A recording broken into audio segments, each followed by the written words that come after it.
जायचं नाही, कधीच जायचं नाही. मला खूप टेन्शन आलं तरी मला खूप चांगले मित्र आहेत. ते माझ्या एवढे मोठ्या पदावर नसतील परंतु खूप चांगले मित्र आहेत आणि त्याच्यामुळं माझं ते टेन्शन रिलीफ होतं. नंतर जेव्हा मी प्राध्यापक झालो तेव्हा सॉक्रेटिस विषयी वाचण्यात आलं आणि सॉक्रेटिसला पण अशी सवय होती आणि मग मला बरं वाटलं मी वेडा नव्हतो म्हणून. कारण सॉक्रेटिसला अशी सवय जर नसती असं लोक निरीक्षण करायची तर आज तुम्ही जे काही शिकताय की अर्थशास्त्र, समाजशास्त्र, राज्यशास्त्र, विज्ञान हे सगळं तुमच्या शिकण्यात आलं नसतं. आणि सॉक्रेटिसच्या नंतर असं एकदम सगळ्या गोष्टीमध्ये कोण तरबेज असेल असं माझ्या जर नजरेत असेल तर मी डॉक्टर बाबासाहेब आंबेडकरांना मानतो. कारण माझा अभ्यास कदाचित कमी असेल परंतु डॉक्टर बाबासाहेब आंबेडकरांबद्दल जर तुम्ही बघितलं असाल तर डॉक्टर बाबासाहेब आंबेडकर हे अर्थशास्त्रामध्ये तज्ज्ञ होते. डॉक्टर बाबासाहेब आंबेडकरांनी जर अ प्रॉब्लेम ऑफ रुपी हे पुस्तक लिहिलं नसतं तर ब्रिटिश जे आपल्या भारताची लूट करत होते ती लूट थांबली नसती आणि रिझर्व्ह बँकेची स्थापना झाली नसती. डॉक्टर बाबासाहेब आंबेडकरांनी हे लिहिलं म्हणून रिझर्व्ह बँकेची स्थापना झाली. डॉक्टर बाबासाहेब आंबेडकर हे कृषी तज्ज्ञ होते. म्हणजे ह्या प्रॉब्लेम ऑफ रुपीमध्ये त्यांनी शेतकऱ्याची लूट कशी होते हे त्यांनी सांगितलं. ते हवामान तज्ज्ञ होते आणि डॉक्टर बाबासाहेब आंबेडकर हे थोर पत्रकार होते. म्हणजे मला अपेक्षित होतं बाळासाहेब शास्त्री जांभेकरांच्या सोबत बाबासाहेब आंबेडकरांबद्दल कोणीतरी सांगेल इथं बोलताना. पण 1920ला मूकनायक असू द्या आणि बहिष्कृत भारत असू द्या याच्यामधून डॉक्टर बाबासाहेब आंबेडकरांनी वंचिताचे जे विचार आहेत, वंचिताचे जे दुःख आहेत ते दुःख त्यांनी मांडलं. सुरुवातीला जी पत्रकारिता सुरू झाली ती ब्रिटिशांच्या विरोधात वाचा फोडण्यासाठी. परंतु हे सगळं करत असताना एक वंचित समाज, या वंचित समाजाचे जे विचार आहेत त्यांच्या ज्या समस्या आहेत ते प्रकट केले जात नव्हते. म्हणून डॉक्टर बाबासाहेब आंबेडकरांना वाटलं की माझे जे अनुयायी आहेत किंवा मला जे काही लोकांना सांगायचे ते याच्या माध्यमातून सांगता येईल. म्हणून ही डॉक्टर बाबासाहेब आंबेडकरांनी 1920 पासून ह्या प्रबोधनाला पण मूकनायकच्या माध्यमातून सुरुवात केली. आपण आज पत्रकारांचा सत्कार करतोय, स्वागत करतोय. मी समाजामध्ये आजच्या घडीला 2 घटकाला खूप महत्त्वाचं मानतो की एक आमचे शिक्षक आणि दुसरे पत्रकार. कारण या दोघांनी जर ठरवलं की आपल्याला समाजाचा विचार प्रवाह बदलायचंय, समाजाचं प्रबोधन करायचंय आणि ह्या समाजातल्या नकारात्मक गोष्टी काढून आम्हाला समाज सकारात्मक दृष्टीने न्यायचंय, तर ह्या दोघांनी जर असं ठरवलं आम्हाला असंच करायचंय तर आता जे काही समाजामध्ये तुम्हाला वाईट गोष्टी आणि वाईट विचार लोकांमध्ये येतात ते वाईट विचार दिसणार नाही. आपण सगळ्या पत्रकारांनी बाळाशास्त्री जांभेकर, डॉक्टर बाबासाहेब आंबेडकर यांच्यासोबत डॉक्टर APJ अब्दुल कलाम पण वाचावं. डॉक्टर APJ अब्दुल कलामचा मी आजच्या स्थितीमध्ये खूप मोठा फॅन आहे. कारण मी त्यांचे wings of fire, ignited minds हे पुस्तकं वाचले आणि इग्नायटेड माइंडमध्ये त्यांनी सांगतात की त्यांनी त्यांचा इस्रायलमधला अनुभव सांगतात पत्रकारितेबद्दलचा की इस्रायलमध्ये त्यांनी गेल्यानंतर 2 दिवस बॉम्ब वर्षाव होत होता. इस्रायल हा असा देश आहे की 100% दुसऱ्याकडून इम्पोर्ट करायचा, 100% दुसऱ्यावर अवलंबून असलेला देश. सध्या त्यांच्याकडच्या त्या मटका सिंचन पद्धतीनं क्रांती करून ते 100% स्वावलंबी होऊन लोकांना आणखी एक्सपोर्ट करतात. म्हणजे एवढ्या वैचारिक क्रांतीचा हा देश आहे इस्रायल. इस्रायलमध्ये 2 दिवस असल्यानंतर इस्रायल आणि हे बाकीचा संघर्ष हा पण जसं भारतामध्ये भारतीय उपखंडामध्ये आहे तसं तिकडे पण आहे, युरोपमध्ये पण आहे, युरोप आणि आशियामध्ये. तर 2 दिवस बॉम्ब वर्षा झाल्यानंतर APJ अब्दुल कलामना वाटलं की बाबा आता उद्या खूप मोठं काहीतरी पडझड होईल आणि पेपरचं पहिला पान असं रंगलेलं असेल. APJ अब्दुल कलाम दुसऱ्या दिवशी उठून इस्रायलमध्ये ते पेपर घेतात तर पहिल्या पेजवर त्यांना मोठी बातमी अशी दिसते की एक डिप्लोमा ॲग्री झालेला मुलगा 1 एकरमध्ये 1 कोटीचं उत्पादन कसं घेतला डाळिंबाचं. आणि मग त्यांना ते शोधतात मग की काल बॉम्ब वर्ष झालेली बातमी कुठे आहे. ते पहिल्या पेजमध्ये त्यांना बातमी दिसत नाही. म्हटलं ठीक आहे बाबा इथली मीडिया चांगली असेल, दुसऱ्या पेजवर काहीतरी असेल. दुसऱ्या पेजवरती ते बघतात, दुसऱ्या पेजवरती पण ती बातमी नसते, तिसऱ्या पेज असं 4थ्या पेजवर जातात आणि ते 2x2 सेंटीमीटरमध्ये ही बातमी 4थ्या पेजवर असते. आणि मग APJ अब्दुल कलामना पहिला प्रश्न पडतो की आपल्या भारतात असं झालं तर ही बातमी कुठे आली असती. आणि मग त्यांनी पहिला प्रश्न विचारतात, वाय अवर इंडियन मीडिया. मी सोलापूर बद्दल बोलत नाही, इंडियन मीडिया बद्दल बोलतो. म्हणजे माझा सोलापूरचा अनुभव पण मी सांगणार आहे, असं काही नाही. Y Indian media is so negative. म्हणजे भारतीय मीडिया एवढे निगेटिव्ह का आहे. हे एपीजे अब्दुल कलामचे विचार आहेत. मी त्यांच्या दृष्टीनं खूप छोटा माणूस आहे, त्यांचे विचार मी वाचले, मी आपल्याला सांगितलं. मी पण माझे ज्या पत्रकार मित्राशी माझी मैत्री होते, आता रुपेशजीशी परवा त्यांनी 2-4 वेळा आल्यानंतर मला विश्वास वाटला की बाबा यांच्याशी आपण मोकळं बोलावं, त्यामुळे मी माझ्या भावना मी त्यांच्याशी मोकळं बोललो की आपल्या पहिल्या पेजला चोरी मारामारीची बातमी वाचून किती जण खुश होतील, किती जण खुश होतील. हा, तिथंच तुम्ही पहिल्या पेजला शैक्षणिक क्रांतीविषयी काय सांगितलं, शेतीविषयी काय सांगितलं, आरोग्याविषयी काय सांगितलं, ते वाचून लोकांना आणखी आनंद होईल. आणि मी म्हणलं ना, शिक्षक आणि पत्रकारांना मी खूप मानतो. आमच्या शिक्षक शाळेत पोहोचण्याच्या आधी तुम्ही प्रत्येक घरात पोहोचता, पत्रकार मित्र सगळ्या घरात पोहोचतात पेपरच्या माध्यमातून. म्हणून तुम्ही एखाद्या घराची चांगली सुरुवात, एखाद्या घराची आरोग्यदायी सुरुवात, त्याच्या प्रोफेशनची चांगल्या वैचारिक सुरुवात हे करू शकता. सोलापूरमध्ये म्हणजे आमच्या अधिकाऱ्यांना असे एक शिकवण दिली जाते की मीडियासमोर बोलताना सांभाळून बोला. मी जरी मगाशी म्हटलं सांभाळून बोलतो असं म्हटलं तरी मी मोकळेपणाने आपल्या समोर सांगतो की मी बऱ्याच पत्रकाराशी असं बिनधास्तपणे बोलतो आणि परत सांगतो, बाबा हे छापा, हे छापू नका, मी खरं बोललेलो. म्हणजे काही गोष्टी खऱ्या, कसं सेन्सिटिव्ह माणसाला एखाद्या समोर बोलल्याशिवाय समाधान पण होत नाही. तुम्हाला मिडास राजांची गोष्ट माहिती असेल. नाही, मिडास राजांची एक गोष्ट आहे की एक सेन्सिटिव्ह माणूस, एक स्त्री आणि न्हावी या तिघाच्या मनात काही राहत नाही, त्याला बोलल्याशिवाय चैन पडत नाही. तुमच्याकडे वेळ असेल तर 1 मिनिटात ती गोष्ट सांगतो मी तुम्हाला.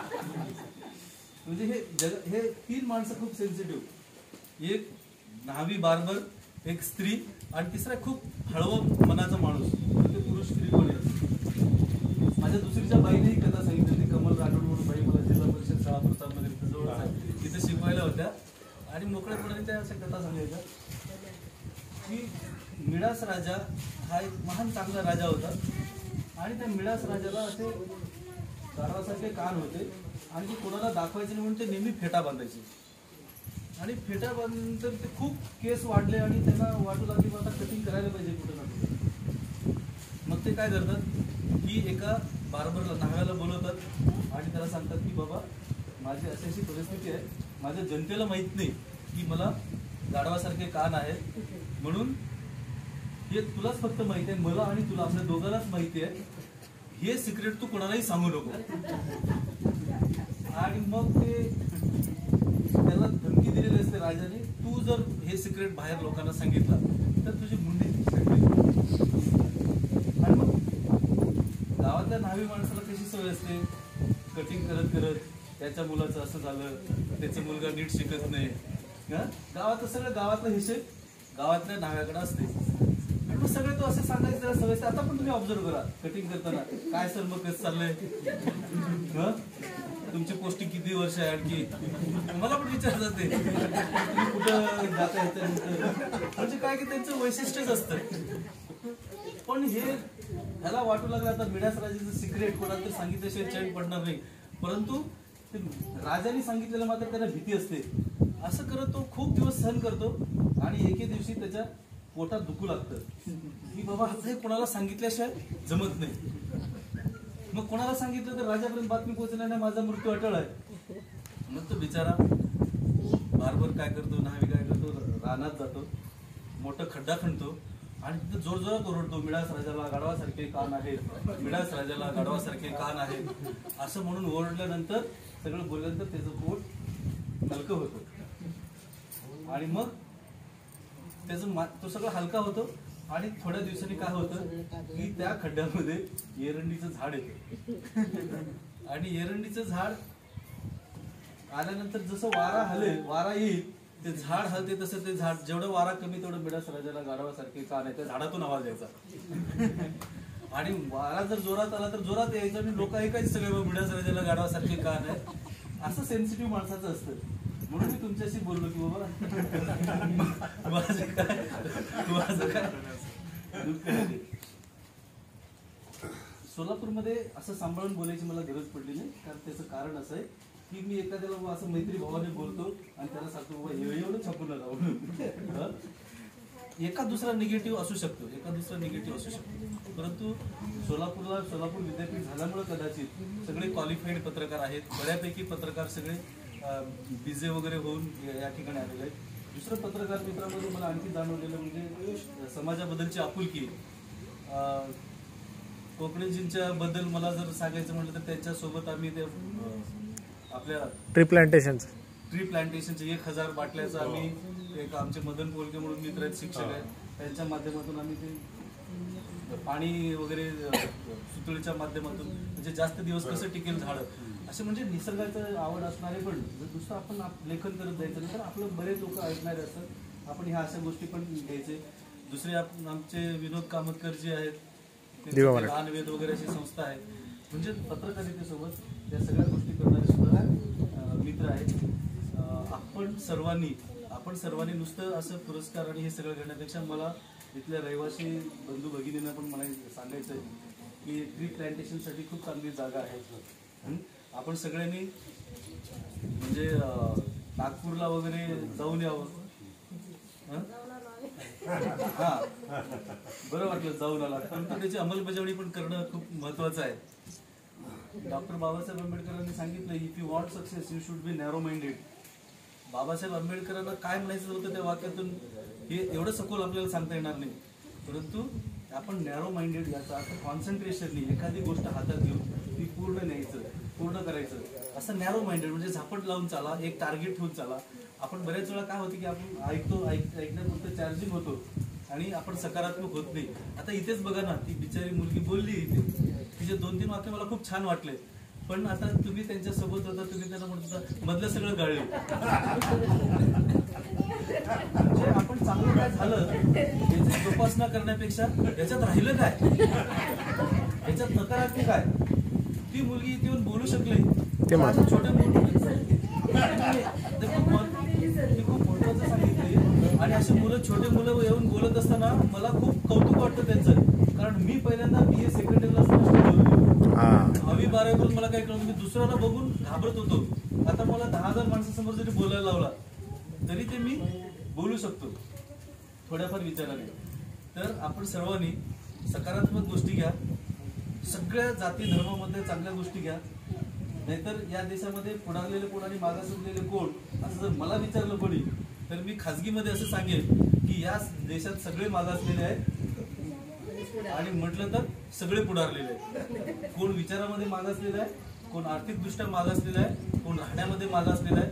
आणि असं जर असतं भारतात सगळे जर पुढारलेले असते तर जोहानिसबर्गच्या स्टेशनवरती ब्रिटिश लोकांनी महात्मा गांधीजींना ट्रेनच्या बाहेर टाकलं नसतं.